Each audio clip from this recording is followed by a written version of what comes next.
जिसके माध्यम से किसी की गर्दन कट गई। लेकिन जब मैं सोचता हूँ तो मैं यह समझता हूँ कि वह गर्दन भी कम दोषी नहीं है कि आसान है। बिहार में एक व्यक्ति आता है और पढ़े लिखे समाज को चुनौती देता है और सभी को गुलाम बनाने की एक नाजायज कोशिश करता है। हमसे अपेक्षा की जाती है कि तुम चुप रहो। सभी से कहा गया कि कोई प्रतिक्रिया नहीं दे सकता।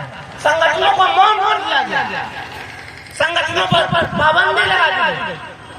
भारत के संविधान के द्वारा अभिव्यक्ति की स्वतंत्रता को छीन लिया गया। उस दौर में मेरा जमीर मुझे धिक्कारता था कि सभी लोग खामोश हो गए, तुम कैसे खामोश हो सकते हो। जब मैं देखता था बगल में अपना औरंगाबाद है, औरंगाबाद की घर पर 2 शिक्षिकाएं स्कूल के लिए दौड़ रही हैं।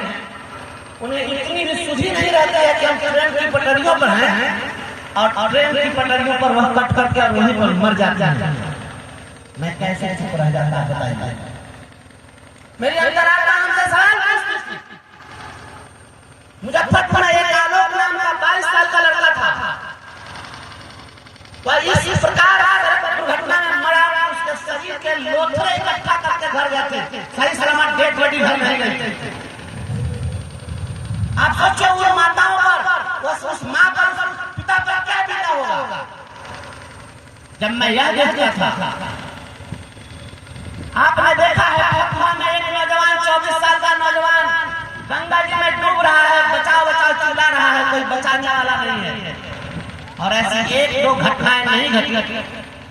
मैं समझता हूँ मोगेम्बो के 10 महीने के कार्यकाल में 200 से ज्यादा हमारे राष्ट्र माता शिशुओं की मौत हुई है। जहाँ मौत नहीं है, या सरकार के कारण मौत है, या सुनियोजित हत्या।